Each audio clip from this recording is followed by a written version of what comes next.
Hey guys, for this video I'm going to be reacting to Saving Private Ryan. Just a kind of a little background on this movie for me. I have really no idea what it's about other than it's a war movie. I know Tom Hanks is in it. I do like Tom Hanks. I'm just kind of scared that he's going to die. He's a sweet guy. And then obviously the title, I'm assuming they have to save Private Ryan. So that's really all I know, to be honest. With that being said, I mean, there's nothing else to say. I don't know much about this movie, so let's just get started. DreamWorks. I usually always associate DreamWorks with kids' movies, so it's interesting to see it before a war movie. So, are they related to him? They're following him, so I'm assuming they're at least know him.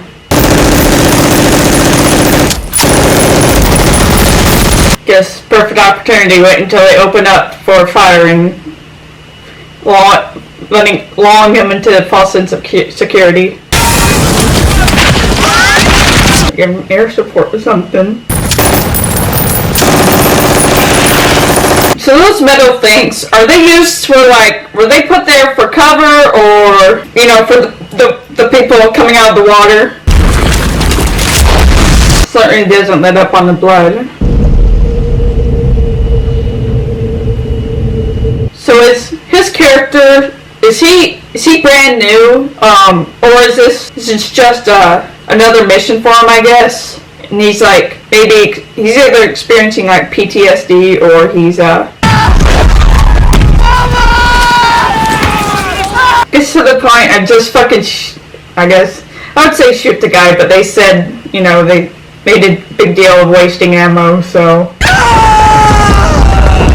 it is interesting to see how they try to cope with the elements. So they have plastic bags to cover up the rifles, prevent them from getting wet.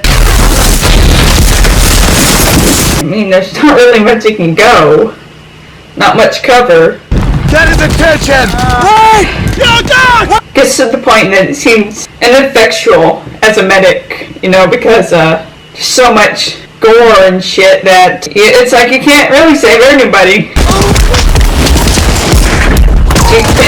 Do you know what the odd thing is? I've seen a lot of more modern movies, and I think a few of the more recent war movies, and it seems that some of the older movies, maybe from the 90s, especially the war movies, are a lot more violent and gruesome than some of the more recent ones, which I find, I don't know if that's just indication of, inability to, stomach more graphic, violent movies, or maybe, I don't know, it seems like more war movies nowadays are geared to try to get awards, and so they make them less violent for, the main audience.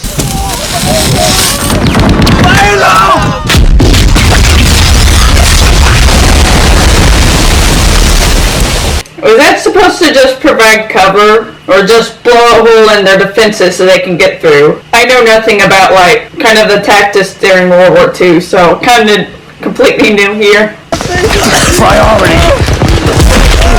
So they're doing what I always thought they'd do, deciding which ones are can be saved and which ones can't.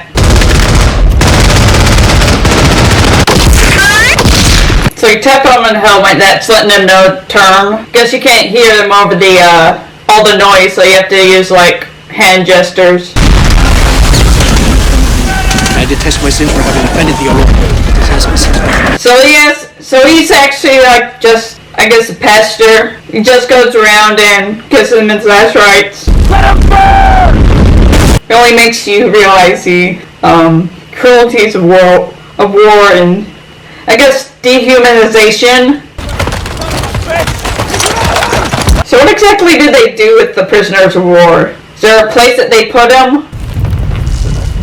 I don't know what the purpose of that is. Is it to remind them that he's still alive? Full information about the untimely death of your son. No words. It is interesting to see the kind of the other side of it. The other roles people had So it had people who had to write the letters and letting them know that soldiers had died. Gotta wonder if it gets very depressing eventually, because it's just constantly writing it. Peter Ryan. Kressner? Is that name? We don't know.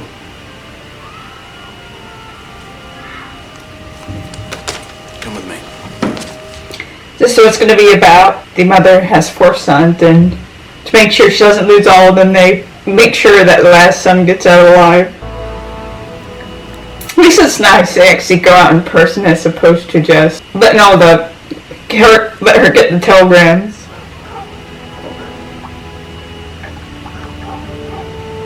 She knows it's not good. He was dropped about 15 miles inland. So did they split the brothers up to decrease the chance of them dying, all dying at once? All from the same family? Also, is this based on a real event? It's curious. Or if this is kind of fictional. Hold that reveal until we can get some armor up there. Yes, sir. Fascinating. All of that, you're in the middle of a war and you're shaving. I guess something to make it feel normal, I guess. What are those called? A blimp? Not blimp. I forgot what they're called. It's interesting. I didn't know they used those during World War II. So, I'm assuming the French most likely aren't the bad guys. They're just occupied by the Germans. Better be careful. Let not my enemies triumph over me. Better hurry, come on. He spots him. Wanna hurry up and shoot? It's like wondering who's gonna shoot first. After all that shit. Kid just slaps him. It's kind of funny. Thunder! Flash! Come on in! Got the code word for each other. Letting them know who they are.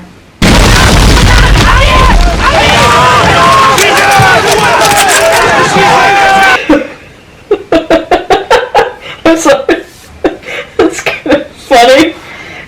Yelling at children, drop your weapons. Who's gonna do first? How did they die? They were killed in action. I can't be. I can't be. My brother's still in grammar school. James. Yeah. Yeah. Francis. So I'm gonna assume, based on the beginning, do all of them but him die? It was like all for naught. Tags, you're cheating, Ryan. Appreciation how blasé they are about dog tags. And they don't really think much of it, but then he's the one trying to save these people's lives. The guy's still alive? KFC telling me 3rd and 506. Matt James Francis, Ryan? Damon. Yes, sir. She used to be in a lot of movies.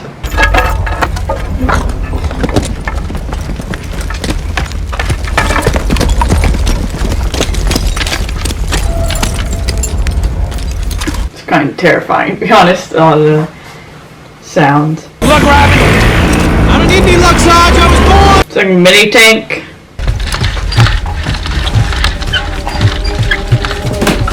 This kind of nerve-wracking. I do like how they continually, you hear the noise and it's very ominous as they're trying to get ready. Corporal Upham? Yes, sir. We don't have a 30 caliber machine gun in this position. Either Mr. Mellish or Mr. Jackson in the bell tower needs that. It's always very calm. Show around the metal. Any more of that?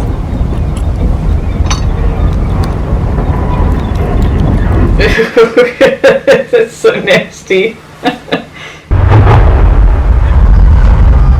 I do like how the camera's shaking, indicating the ground is also shaking. Be careful. Do it faster so you don't get blown up. Watch out! Watch out! Move! Move your asses!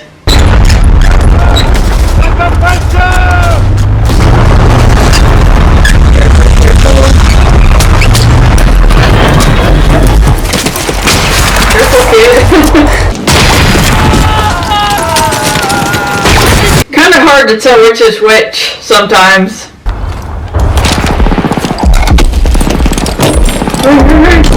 Always have to be fast to do it.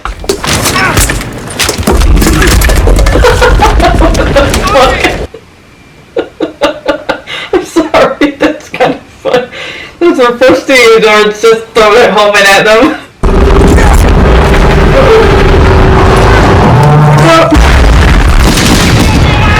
Yes. Pretty much in the hornet's nest now.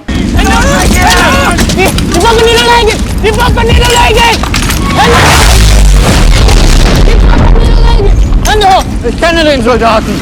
Ich kenne den Mann. Haut die Schnauze. Abhängen.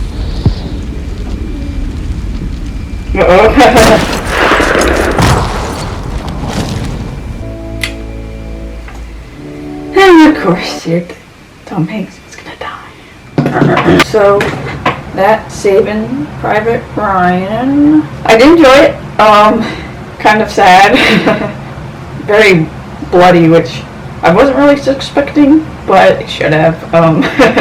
I guess I don't watch a lot of war movies, so I watch horror movies, but I don't know, it's kind of different. But yeah, I did like that it was recommended to me. See, the thing is, if I don't have people recommend to me and I don't make these videos, then I end up not watching them, which I think makes me miss out on a lot of great movies that I just are not necessarily seek out, I guess. So Floppy401, that's the user that suggested it to me. Yeah, I mean, I think it's a pretty straightforward, movie. Pretty much just, live the life, best life you can, especially, when people, I guess, died to get you out alive, I guess. So let's go and just look at some trivia. Why not? Steven Spielberg cast Matt Damon as Private Ryan because he wanted an unknown actor with an all-American look. He did not know that Damon would win an Oscar for Good Will Hunting and become an overnight star before the movie was released. Another movie I was going to eventually watch. I remember the scene between him and Robin Williams' character. Some critics complained that the scene where the Rangers are throwing mortar rounds by hand at German soldiers was unrealistic. In fact, Medal of Honor recipient Charles Kelly actually did this during a battle in Italy in World War III. 2 German soldiers who were shot during trying to surrender were speaking Czech.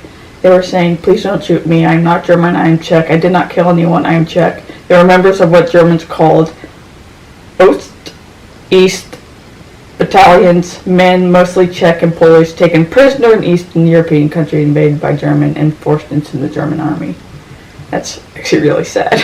The Omaha beach scene cost $11 million to shoot and involved up to 1,000 extras, some of whom were members of the Irish Army Reserve, and of those extras, 20 to 30 of them were amputees issued with prosthetic limbs to play soldiers who had their limbs blown off. That's an interesting way of doing it. Many veterans of D-Day congratulated director Steven Spielberg on the film's authenticity, as did James Doohan, who was best known for playing Scotty in Star Trek, the original series. Doohan lost the middle finger of his right hand and was wounded in the leg during the war. Also, he participated in the invasion of Normandy on June 6, 1944 at Juno Beach, where the 3rd Canadian Infantry Division led the attack. He commended Spielberg for not leaving out any gory details. Cinemas were instructed to up the volume when they showed the film, as the sound effects played a critical part in its overall effect. In the German dubbed version, one of the actors, who was a German veteran of the Normandy invasion, dropped out and had to be replaced due to the emotional realism of the film.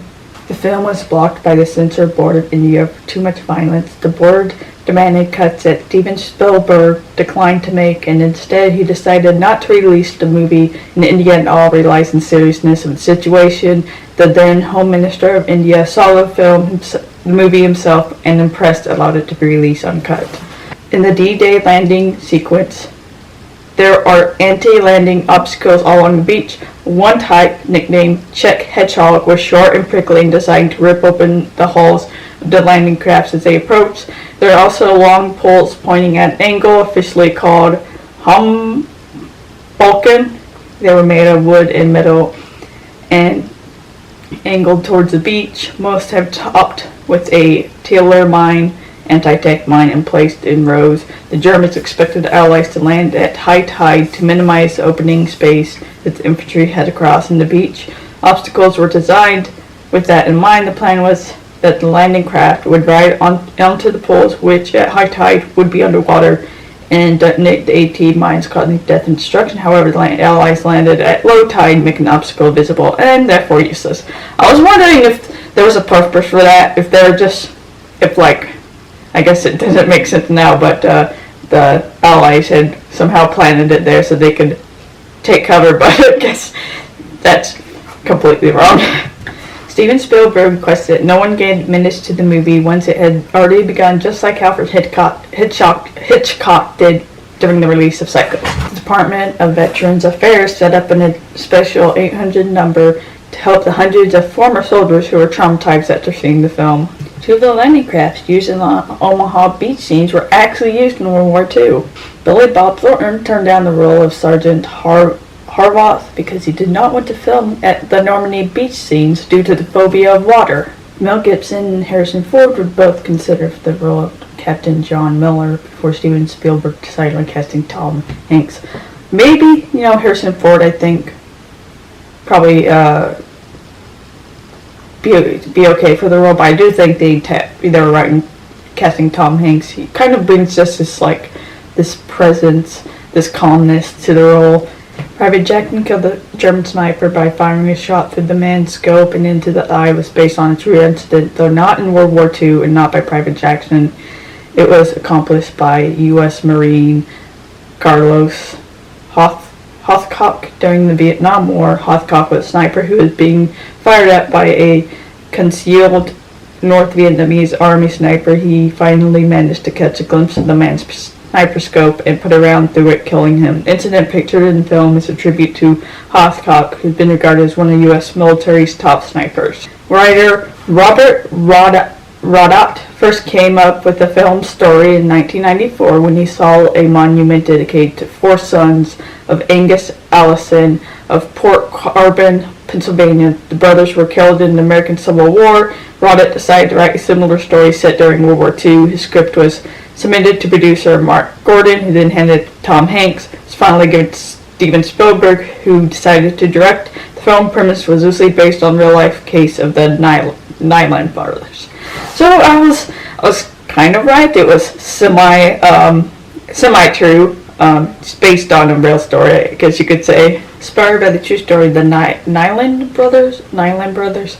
Sergeant Frederick Fritz Nyland was in the 501st Parachute Infantry Regiment, 101st Airborne Division. Brothers, a band of brothers, produced by Steven Spielberg and Tom Hanks, told the story of another 101st Airborne Unit, East Company, the 506th PIR, whose member Sergeant Warren Skip Muck was best friends with Nyland back home in Tonawanda, New York. So Band of Brothers, is that supposed to be connected to this movie?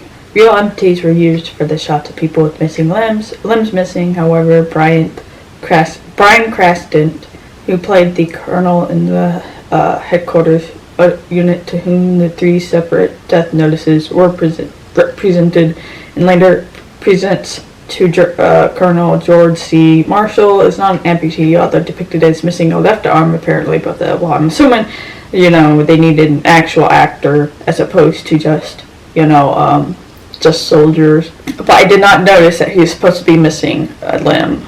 President Abraham Lincoln received a letter from the governor of Massachusetts asking him to express condolences to Mrs. Lydia Bixby, a widow believed to have lost 5 sons during the Civil War. It was later be discovered that only 2 of Miss Bixby's 5 sons died in battle. Of the other 3, one deserted the army, one was honorably discharged, the others deserted or died a prisoner of war. The Bixby letter, which is featured prominently, was actually inaccurate. The War Department incorrectly informed Abraham Lincoln about the fate of Mrs. Bixby's sons. 2 had died in battle. They eventually survived the war. It was not clear whether Miss Bixby's story about her sons were born from error or exaggeration, and why the War Department had failed to correct the report based on their own records. Captain Miller's hand is often shown shaken throughout the film. Parts cut from the original script suggest that it was the physical symptom of post-traumatic stress disorder. The second part of the film, Ryan's story, strongly resembles the German war film The Bridge, in which a group of Hitler's youth defends a useless bridge against incoming enemy tanks. Some scenes even match in both films, such as the approaching tanks shaking the ground as hidden soldiers watched in fear and anticipation. Private Ryan is a trooper in 101st Airborne Division. He refuses to go with Captain Miller because he does not want to desert his post and leave his comrades behind. Band of Brothers came out a couple years later and focused on the real men of the 101st. After seeing truly how deep the men cared for each other, makes Ryan's refusal to leave his post all the more poignant. At one point, a senior medical officer is shot with a bullet going through his canteen. Water starts to come out, which turns into blood. I actually noticed that, so I knew that he's obviously shot. During the ending sequence, when Upton emerges from hiding, he speaks German without subtitles. Roughly translated, it said, "Hands up and lay down your weapon" several times. When the German says, "I know this soldier, I know him," Upton responds, "Hold your snout." German soldier replies, "Upton," and then after a pause, Upton shoots him. Then to the rest of the soldiers, he says, "Scram, vanish." Total body count, 255.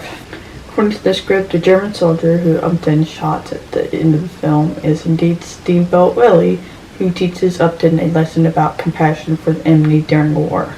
In Mac Allan Collins' novelization of the screenplay, Ryan calls his wife Alice in the final scene in the cemetery. This suggests that after going home to Iowa, Ryan may have ended up marrying his brother Danny's girlfriend Alice Jardine, the girl who took a nosedive from the ugly tree and hit every branch coming down.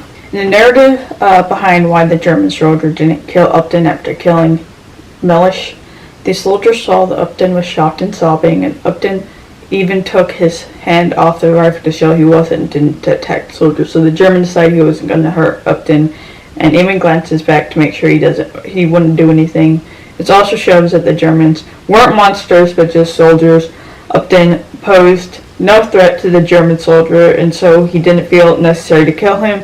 It is also likely that the soldier realized that Upton could have killed him if he had been courageous enough to intervene in the fight in which Mellish died, and since he was the coward, he was ashamed to kill him. Well, that was the end. Like I said, I love doing trivia at the end because it kind of really puts the movie into perspective and you learn a lot more. So there's a lot of kind of historical instances, I guess, in the movie. Some of them are really based on real experiences. And yeah, I really did enjoy it pretty well. So if you guys have any more suggestions, just keep them coming. I'm all open for pretty much anything. I'll get to them eventually. So yeah, it's gonna be a long video anyway. So just if you like this video, give it a like, subscribe to get notifications of all the videos I'll be doing. Have any comments down there, you want to talk about the movie, just put them down in the comments. And that being said, you guys have a nice night, and I'll talk to you later. Stay safe out there. Bye.